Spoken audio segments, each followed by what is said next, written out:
welcome to the ROKER Report podcast. I'm Johnny Goldsmith, joined by the lads who made the hugely anticipated Netflix series Sunderland Till I Die. It's Leo Pullman, Ben Turner and Souts from Fulwell73. You alright, lads? Hello. Yeah, Hi, good, very good, mate. Tell us a little bit about yourselves, for those listening who don't know who Fulwell73 are. Could you give us a brief overview of what you guys do? Yes, so we, Fulwell73 is a production company. We make all kinds of content. We made the Class of 92. We made the recent I Am Bolt film about Usain Bolt. We make the Late Late Show in LA and Carpool Karaoke. But most importantly, we made Sunderland Till I Die. We set this company up 10, 12 years ago, called the company after the end of the ground at ROKER Park where we used to stand as kids, and obviously 73 when we last won something of major significance. And the dream has always been to make a series where we were given access to the club that we love. And now that we've done that, we're kind of done. This is it. Yes. How did you become Sunderland supporters? I'm hearing from the accent. It's obviously not a local accent, but did you grow up here? Well, yeah, Leo grew up in the northeast. Our family were based in Sunderland.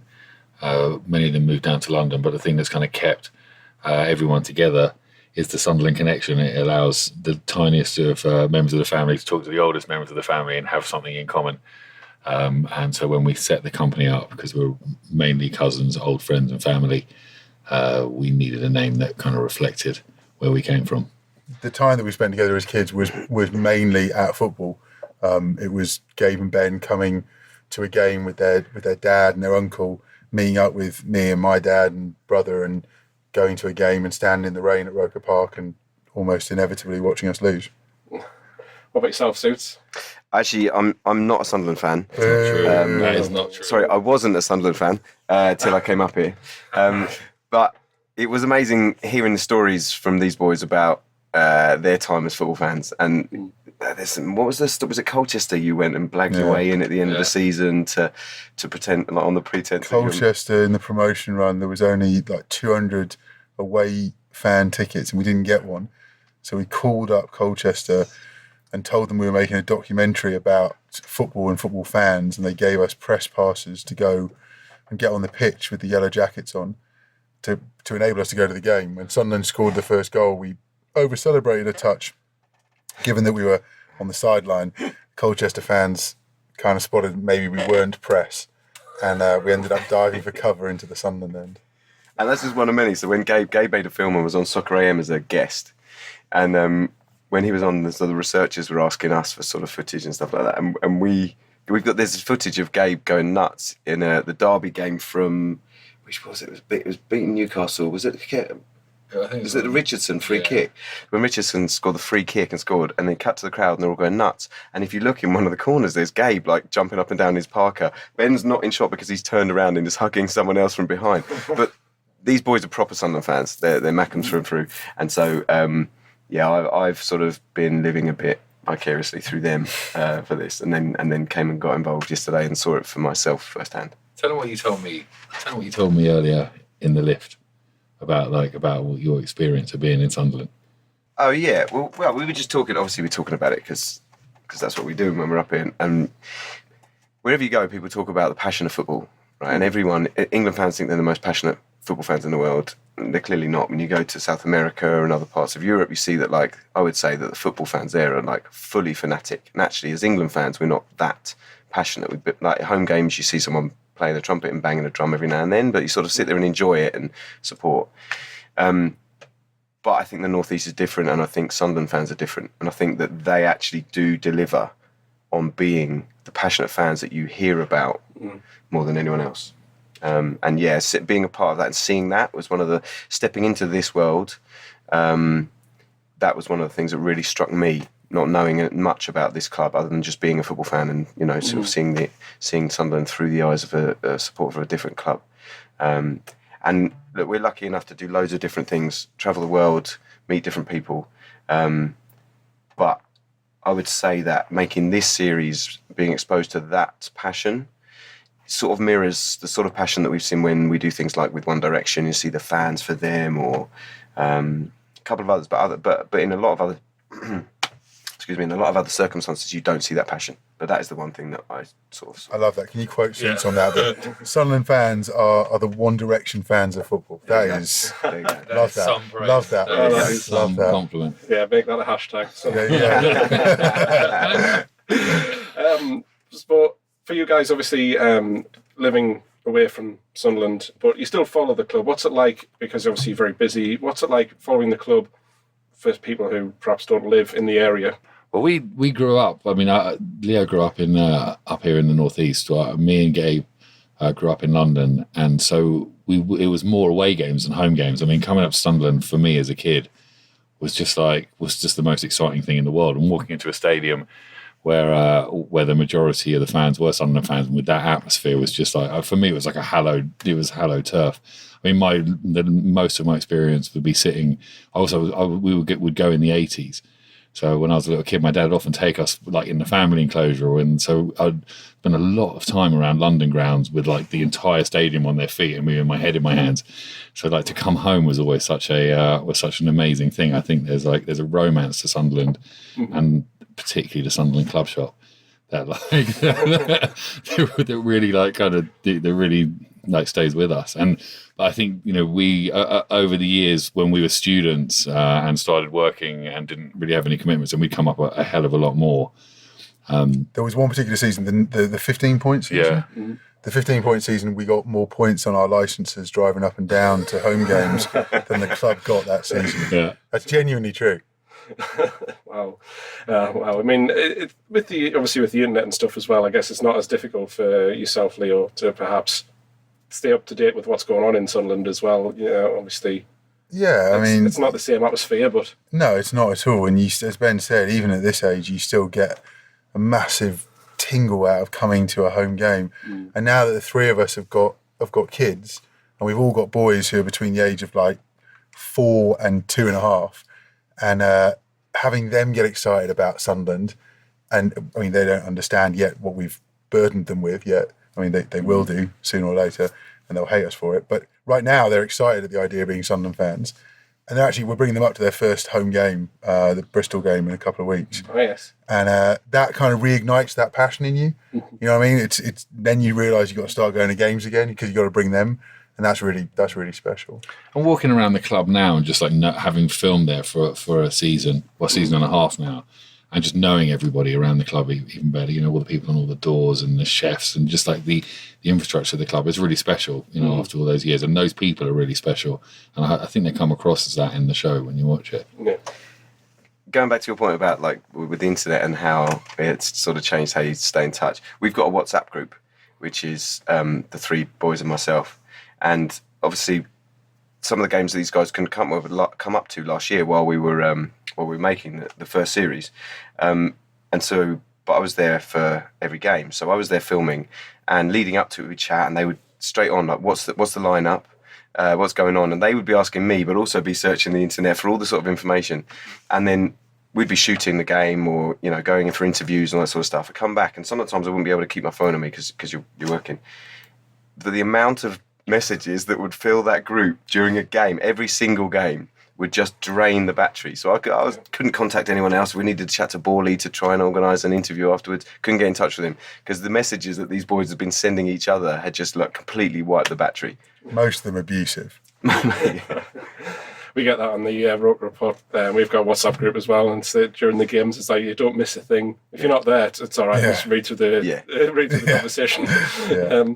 But how does it feel to be on Wearside today and being around the people who've worked hard in Sunderland to make this possible, really? I landed this morning back from a job. I was in South Africa this time yesterday. Oh. So we flew back. And on the train on the way up here with the guys, I'm genuinely excited to see everyone because it was a horrendous year last year, but the people within the club were amazing. I fell in love with the people in the place a little bit, and it's really exciting to see them tonight, actually. I'm excited to see the reaction to it. It's pretty surreal. I mean, I wasn't joking at the beginning, when I said about the history of the company and the kind of people that we've worked with, the kind of shows we've made, the films we've made. But if you'd asked us in 2006, when we set this up, what our dream job would have been, it wouldn't have been this. It would have been to make an end of season DVD for the club. We begged them. We begged the club genuinely, for years. we said we'd do it for free, just to have the chance to, cut some Sunderland footage, and they always turn us down. So to now be here today, and the series to be launching, it genuinely does feel like the absolute highlight of everything we've done over the last 10 or 12 years. And we had this it was amazing this week. Netflix started sending through all like the artwork, on the homepage where it's going to be there, and the trailers that they've cut out this season. It's just like unbelievable. We felt really emotional. It's like, because I've spent a lifetime trying to explain to people why I'm a Sunderland fan. Even Sunderland fans would ask me. Like, I remember coming to like one of the playoff games against Crystal Palace, the leg up at the Stadium of Light, and the fans were like, "Why are you in the Sunderland then?" I was like, because I love Sunderland. Couldn't get it. Why I'd like still, what I was even doing there. And I'm just watching these trailers come through, and it's gone. We've done it. We've packaged it. It's gone out there. They've watched it and recut it and sent it back to us. And it's like, it doesn't. They've got a few different trailers for it. There's like one about the fans, there's one of the players, there's one of the coaches, and it just really does express something of like this thing that we've loved our whole lives and spoken about our whole lives and obsessed upon our whole lives and told people that it's special. And now it's going to be on this global platform. Hundreds of millions of people are going to watch it. Is it available in the United States as well? Yeah, absolutely. It's around the world. There's 135 million subscribers to Netflix, and every single one of them is going to have the chance to watch a series about Sunderland, our club.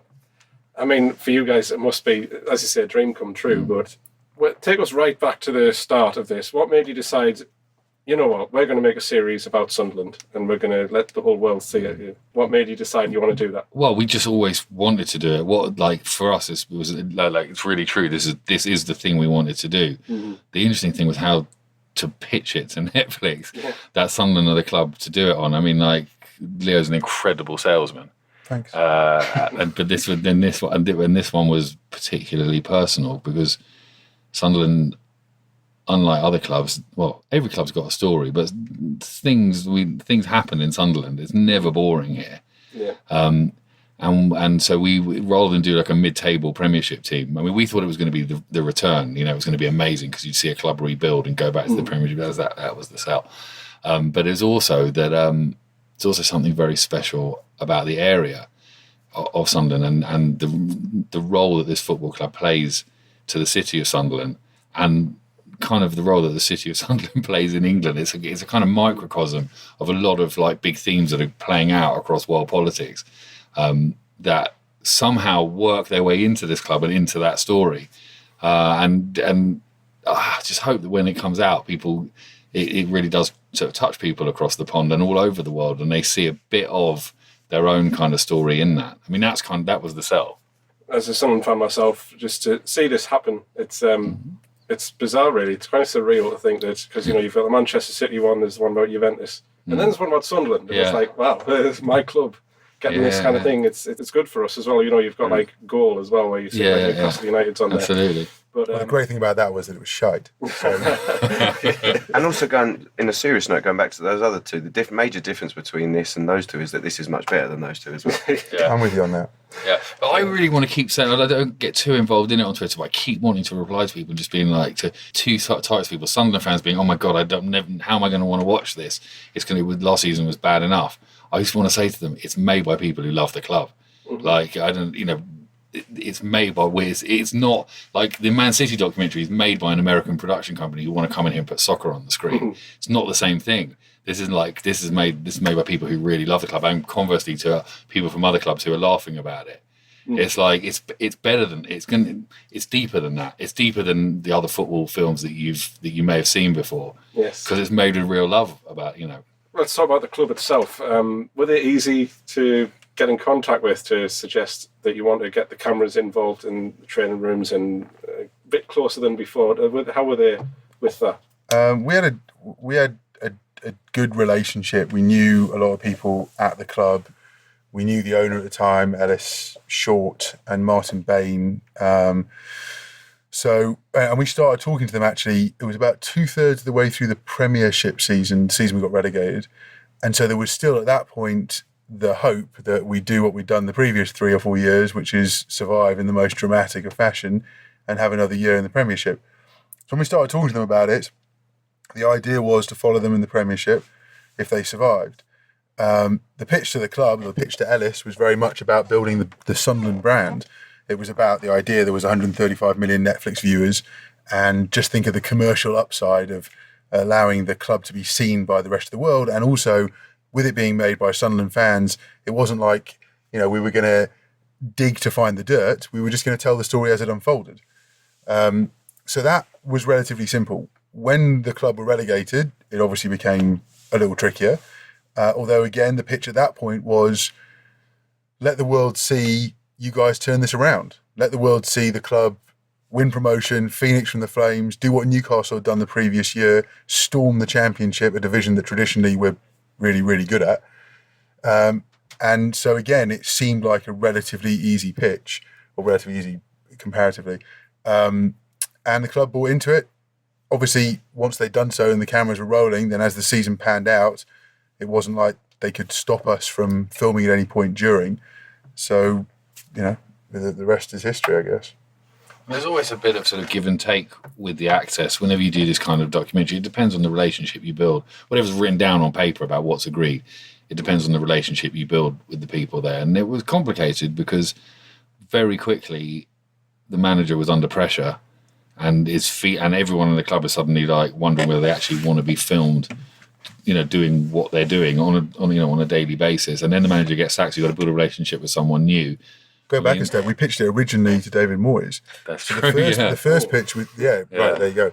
The first pitch was David Moyes, and then obviously he was fired. So then we were on to Grayson, as Ben rightly says. Then it was on to Chris, and so on and so forth. So we went through numerous times. We had to start again and build these relationships, and that was definitely tough. Yeah, I mean, Souts, you were on the front line of that, so Yeah. you should talk about it a bit.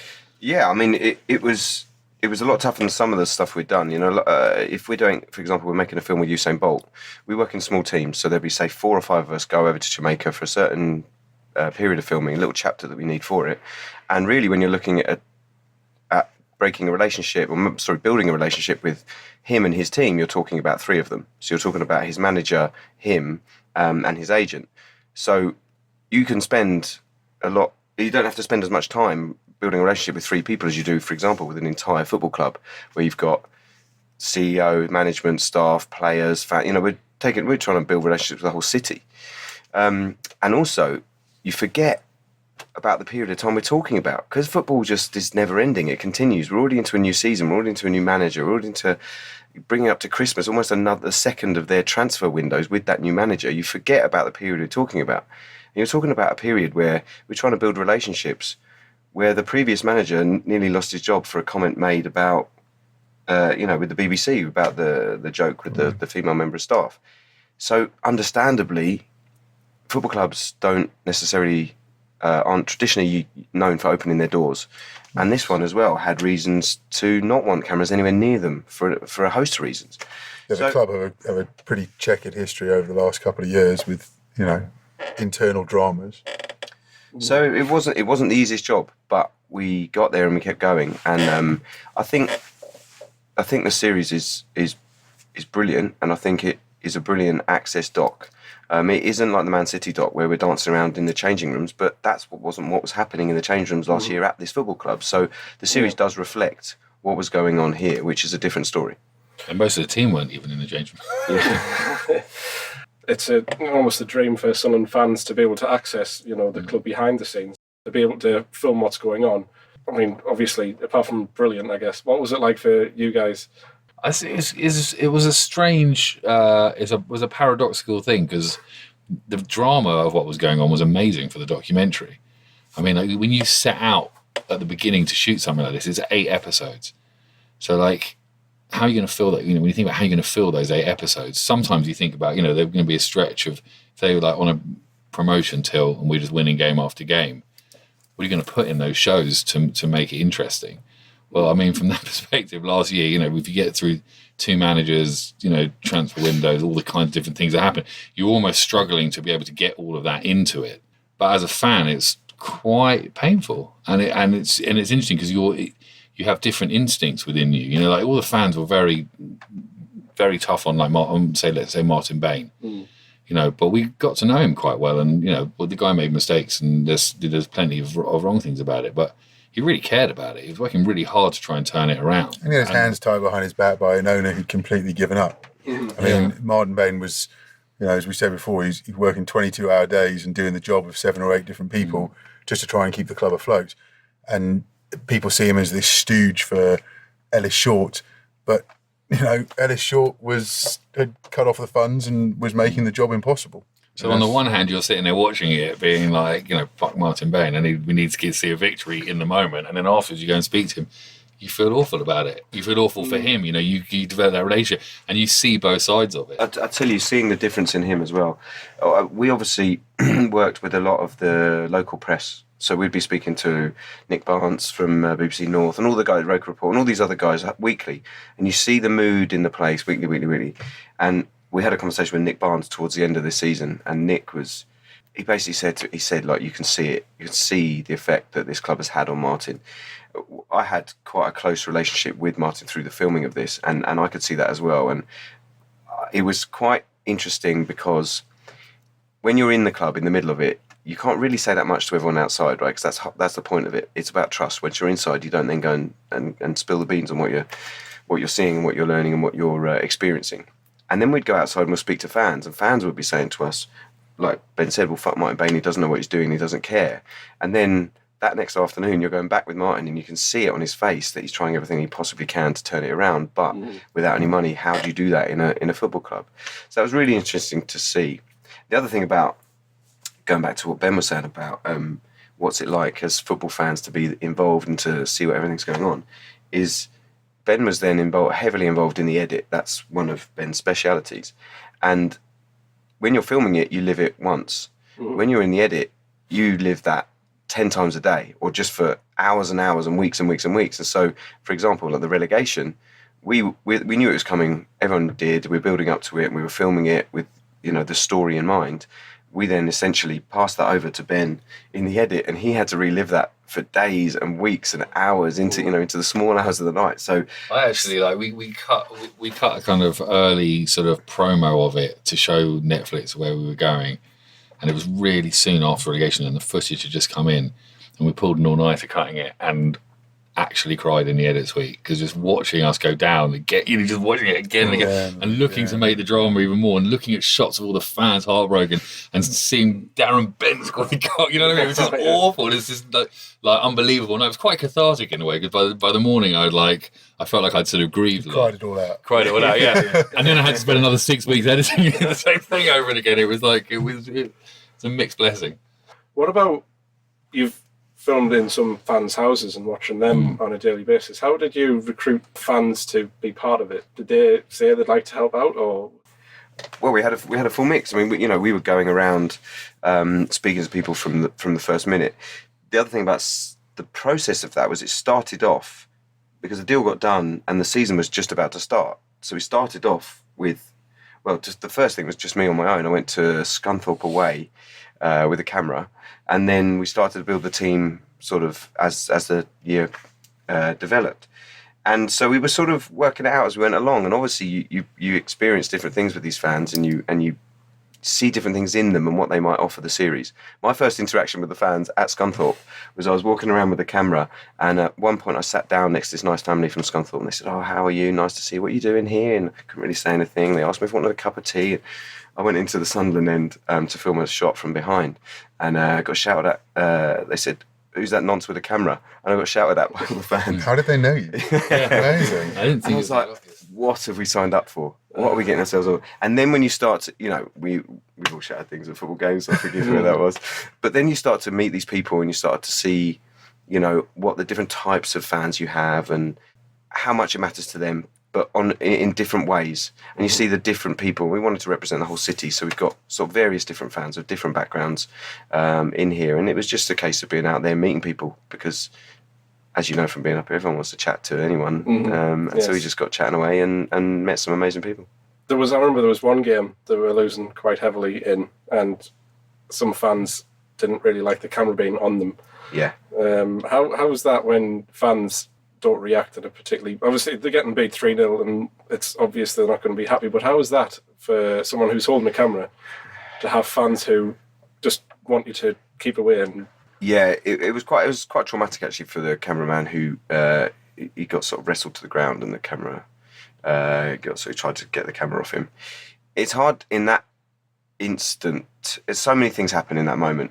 It's hard to then convey what we were talking before about this being made by Sunderland fans, because you can't say it at that moment. You can't go through it, and the people are just so passionate about it, and they just took their anger out and it just boiled up. And it wasn't a nice moment, but he was also fine. He got up back and he wanted to carry on, and it showed the sort of passion that he has for the job and that he experienced with the majority of the fans, that he wanted to pick the camera straight back up, go back out and film that game. It was down in Bristol, and he wanted to get back in there and continue his job to show what was happening in front of his very eyes. And he's an amazing cameraman. We work with him a lot. But he also cared about this place and the club and the fans. It was just a little incident that sort of boiled over. Very passionate fans, as you say. We are. We live and breathe football up here, obviously, as you all know. The opening video, the opening theme song, Shipyards by Sunderland-based band Lake Poets. I love that song, very emotional. Even just the opening 15 seconds, just that song is a very emotional song. How careful were you in deciding how the introductory video was put together? Oh, like, massively. In fact, that was one of the, because we couldn't bring absolutely everyone in the whole process into your studio. There's a guy called Richard Cook who was one of the main producers on it and edit producers on it, and he that really was his kind of thing. He's actually not a Sunderland fan; he's a Villa fan, but he got into it enough to sort of get a sense of what the kind of place was all about and really felt it. And that opening sequence really was his kind of his baby. Yeah, his baby. And I'd like, in a way, it feels even more significant because he wasn't a Sunderland fan, that he meant that, you know, through the process of it and working through all the footage and being up here, he sort of, you know, he got an understanding of it. And I love that. Mm-hmm. It gets me every time. Yeah. Was the club paid to take part in this, by the way? No. Okay. It's just one question that they will ask. So. Yeah. No, of course. Unlike Man City. Yeah. Well, James Vaughan missed a penalty against Celtic in the last pre-season friendly, in which we got beat 5-0. Set the tone for the rest of the season, really. At what stage, really, in this production did you realise things might not work out the way that you expected, in the sense of going a fight back into the Premier League and going the other way? Well, it went in degrees, I think, because took us quite a long time. But it wasn't until around Christmas time that we started to stop talking about promotion. I don't think that was just us. I think most Sunderland fans were talking about promotion long after that we probably shouldn't have been talking about promotion. And even when Coleman came in, he was looking at the table and can we sneak the playoffs? We all know that if you get in the playoffs at 6, you're probably going to win it. And if it goes like this and that, then we can do it, you know. And even during this slide, I mean, if you remember at the end of the year, we had so many outs. I remember like walking out of the Norwich game and like, you know, when we were up, it looked like it was gonna really pull us out of it, and then they equalised. And afterwards, you're looking at the table, even down to the Burton game, we were in touch for a long way through it. I think that is true. That if you just were watching what was going on the pitch, you could kid yourself that there was up to a certain point a chance still of promotion, and up to a certain point a chance of still surviving and staying up. But I think having the insight and seeing what was going on behind the scenes, seeing what was going on with the ownership, made us realise that regardless of whether we'd stayed in that division or not, there was a serious problem at the club, at the very heart of the club. And until you solved that problem, that ownership issue, it didn't really matter what division you were playing in. That was the truth of it. There was always going to be something slightly, I hate to use the word, but something slightly rotten at the centre of the club. So regardless of what was going on the pitch, that was how we viewed it. And the club, it was like the club that were like an addict who bottomed out at the end of last season. They finally it got bad enough that all of the friends that weren't doing any good left, and all of we moved back in with our parents and started rebuilding again. You know. Yeah. That's what needed to change. The ownership needed to change for anything to change, regardless of where we were playing. I mean, even though obviously the relegation is an awful thing for us fans, I guess, does it make better TV that it was more like heartbreaking, and there's like potential of the next series being a much happier version, a much happier series, perhaps? I think if we'd survived in the fashion that we did in the Premiership for those 3 or 4 years under Poyet, Di Canio, Dick Advocat, etc., that would have been a great ending, and that was the ending we all wanted, both as fans and filmmakers. Once we were relegated, you were then going, right, there needs to be something to lift this at the end, because ultimately to end on relegation and for Ellis Short to still be the owner would have been devastating. But then you did get that happy ending. You got that 3-0 against Wolves that came out of absolutely nowhere. You got the takeover, obviously, and Stuart Donald coming in. That gave you the ending that you needed. Yeah. And that's before when we were making it, when we were talking about where this would go. Yeah, every week we talk about the options. Every week. It was like, what are the options? What are we doing? Okay, where do we go? And it was like, okay, but what do we think is going to happen and what do we want to happen? Right? And that was the conversations all day. And the first conversations at the beginning of the year were, okay, it's got to be sneaking into the playoffs in the last. If you could write the script, it's tough seasons, up and downs, all these sort of different controversies and all these things happening. And then we sneak into the playoffs in the last game of the season and then go on and win it at Wembley. That's one option. The other one is relegation, tough year, everything going wrong, and then just staying up in the last game. Now, it didn't quite pan out for either of those. It looked like it was going to happen at several points, like Ben was saying. And what you're saying as well is because remember that these boys are fans and we all are football fans, and before 3 o'clock on a Saturday in every single game, you convince yourselves that that's the game you're going to win, right? Every single game. And so every single time we're going, but if we're going to win today, so that gives 3 points, you're doing the maths, and so then all we need to do is win another 2 games. So even at the end when it was looking unlikely, every single day we were going in with the same sort of expectations and hope that that was going to be the game that turned it around. And we extended it a bit at the end, didn't we? We extended the filming period just by a little bit longer at the end so we could get that story, because it just made such a difference to the kind of whole. Yeah. It's the hope I can't stand, as we say. Exactly. It's often alluded to in the series that there are players with bad attitudes about the place. There's negativity surrounding the squad that ultimately led to our downfall. How well do you feel that this is being captured in the series? Well, we start off, you forget that, again, talking about the period that we're showing last year, we were talking about it earlier, we're starting off by talking about players like Djilabodji, Kazri, Ndong, Kone, all these players that didn't want to be here, made that quite clear, and that weren't, and just as bad as it was to have them here because they didn't want to be here, they weren't a good fit for the club. So, yeah, there was some players here that fans didn't want here, the club didn't want here. Well, you look at the Darren Gibson incident. No one can look at him and be impressed by his behaviour that night after the Celtic game. But at the same time, you had a huge number of fans who came out after that clip was leaked, who said, yeah, the guy's a disgrace, he's drunk after a game, but he's saying what everyone else is thinking. Yeah. Whether he's right or wrong, he's saying what everyone else is thinking. And that was true. I mean, it didn't exactly clear the air and lead to a successful season, but I think in the series we show enough of how difficult it was within the club in terms of the players that didn't want to be there. And there's particular focus on Jack Rodwell, for example. Yes.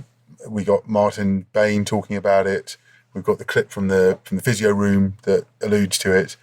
So I think it comes across. I think it's pretty clear. We got very close to actually having a chat with him about it as well. But just the sort of timing of it all didn't work out. But we always try and offer everyone their side of the story as well. But we would absolutely love to have had his side of the story in there, and we offered it a number of times. Yeah, because what you want in a show like this is to show the complexity of the whole thing. Yeah, you know what I mean. You're not looking to you want to show, in a way, you want to show his side of it. Or like with Darren Gibson's actually an even better example. Like, by the time he left the club at the end of the season, like, and the circumstances he did and what was going on in his life, you can't really hound him for an interview. But it was really complicated what was going on in his life and the problems that he was having. So and it would have been great to. So we've got a lot of that story, and we spoke to him through the season. But it would have been good to have got a bit more at the end of it. In a way, more for him than anybody else, because it's more complex than it looks, and it's his right of reply that would have been. Yes. Yeah, right. And also with everything we try and offer something that's a better insight than you would get from the papers or from a from a newspaper or anything like that. And yeah, we were pushing quite hard to try and get that, to show that side, because it was such a complicated situation. And from that first incident and the whole way through the season, one thing that was apparent is that Darren did care. He obviously has his his issues, but he really did care about his club as well. And watching him turn it round as well, and this time last year, in December, when he started to come through, was like, this is amazing to see. And because he did something that I think is almost impossible in terms of football, which is the relationship with the fans. He managed to turn it around. Because I think this time last year, fans were telling us, and we were seeing and experiencing it, where people were saying, oh my God, he's so important. And when he got injured around Christmas time, they were like, we're going to miss him. And he's huge. And there was a moment it looked like if he was going to stay fit, then there was a chance. Yeah, one of the saddest sort of parts I felt was Johnny Williams. Constantly trying to get that fitness back up, but he just, I don't know what it is, he just couldn't stay fit, and to the extent where they couldn't tackle him in training. Keep away from him. And he's another one. Like you've picked, there's plenty. You wanted to speak about the players that didn't care, but we're now talking about the players that do care. Yes. On the flip side of this, and there are plenty of those. And both of those two, you're talking about Darren, who had his issues last year, but also Johnny as well. He was a lone player that came up here, and I got to know Johnny very well through the filming. Like he's a lovely guy, and it really, really affected him. It really affected him. He wanted to do so many good things here, and he couldn't. His body just wouldn't let him do it. It just wasn't the right time. It wasn't working for him up here, and he was really frustrated that he couldn't turn it around and really help the team out. Because for him personally, and for the club, and there's plenty of other examples as well. But again, what we were saying earlier about hearing what the fans are saying out on the street, and then what you experience within the club were at times very different. And a lot of the players that the fans were saying, he doesn't give a shit, he doesn't care. And then you're in the inside going in their houses and chatting with them and chatting away, with the cameras off, and knowing how much they did care, were two very different things. One of the players who a lot of the fans criticised was Lamine Kone. What was his attitude like? Well, the first thing to say about that was these boys actually, Fulwell actually sponsored Lamine Kone for 1 or 2 years. I don't want to talk about it. That's that. He didn't want to be part of the filming. He didn't want to be part of the filming. He didn't. Okay. If you can't get him to play properly, it's even more difficult to get him to film properly. So what was the difference with the two managers, working with Simon Grace and working with Chris Coleman? How were they different to work with? Very different. Very different. Okay. Very different. I think when he came in, Simon had a nervousness about him because I think the club was in such a tricky position that Simon was nervous about having the cameras around. He didn't want them to be part of it, as a lot of managers did, as we were talking earlier. Chris was more open to filming, but neither of them really wanted to have the cameras around. But Chris is naturally much more comfortable with the media, much more comfortable with his own image. I think that he was. Well, he's more established, isn't he? Chris is like, when Chris came to Sunderland, he already had success with Wales. He's like an established sort of character in the world of football. Simon Grayson was kind of building his career, and Sunderland was like a massive, massive test for him.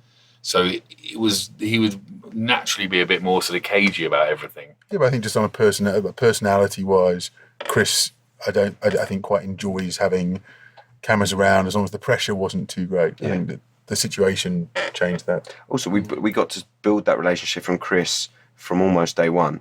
So when he walked in, we were here. We were already making the series. Whereas with Simon, he was here doing his job, and then we arrived to make the series. So that played quite a big part as well. Well, I'm getting the wrap-up queue, so I've got a couple of questions for you to ask about the second series with Stuart Donald and Jack Ross leading the line this time.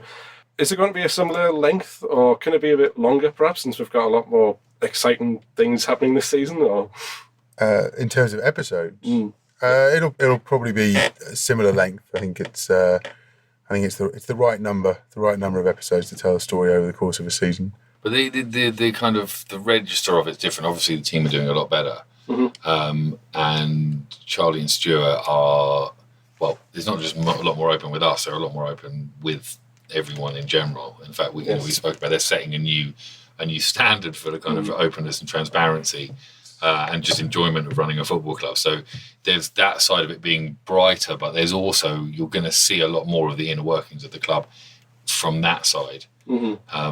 some of the access they've given us at board level with the decisions they're making about players, about the club from a strategic point of view, it is going to blow people's minds. Absolutely fascinating. Yeah, absolutely. So we have obviously it feels like a different club, just a completely different club for the next series. Yeah. But if series 2 goes well, which I'm sure it will, could we see 3, 4, perhaps? There's nothing we want to do more. We'd happily roll this out for the rest of our careers. This is the dream for us. Well, very exciting. This is coming out on Netflix tonight. Yes. Sunderland Til I Die. I'm sure you guys are very excited to see everyone's reaction to it as well. It's amazing to you film it, you work so hard on it, basically in dark rooms on your own, and you think about how people are going to receive it. The first time you watch it with an audience is always an amazing experience. You know. Is there anything you'd like to add, Souts? No, I'm buzzing to see it tonight. I'm buzzing to see reaction and to see how the people within the club and the fans react as well. It's and like we said earlier about the whole world reacting to it. That's an amazing thing. You think that Peter Farrer, a taxi driver from Sunderland, is going to be known in Wyoming in America. Do you know what I mean? It's amazing. Leo, Ben, also Souts, thank you for joining me. This has been your ROKER Report podcast with Johnny Goldsmith and Fulwell73 and the Sunderland Til I Die documentary. It'll be on Netflix tonight. I hope you're going to be watching. Well, I know you will. I know you're going to love it. But thank you for joining me, guys. Pleasure. Thank you for having us. We will see you next time.